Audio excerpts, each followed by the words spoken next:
Mengingat perkataan Al-Mutanabi, manusia dinilai berdasarkan perbuatan mereka. Kebesaran jiwa mereka yang menentukan kalau mereka kelak menjadi benar-benar besar. Di mata orang-orang kecil, masalah-masalah sepele menjadi besar, tetapi bagi orang yang berjiwa besar, masalah-masalah besar terlihat kecil. Maka Thomas Alva Edison adalah manusia besar. Dia menjadi manusia besar karena memiliki karya besar yang berguna bagi banyak orang di dunia ini. Al-Mutanabi seakan mengingatkan kita bahwa manusia hidup di dunia ini dinilai dari amal perbuatannya, termasuk karya yang dihasilkannya.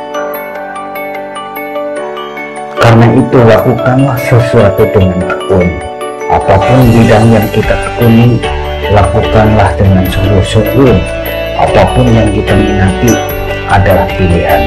Jangan pedulikan cemoohan, caci maki, dan cibiran dari orang lain. Kerjakanlah dengan kesungguhan hati untuk sebuah karya terbaik.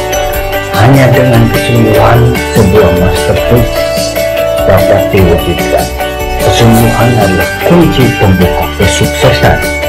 Kita harus fokus pada satu titik. Maka dengan begitu impian yang selama ini kita idam-idamkan akan lebih cepat diraih.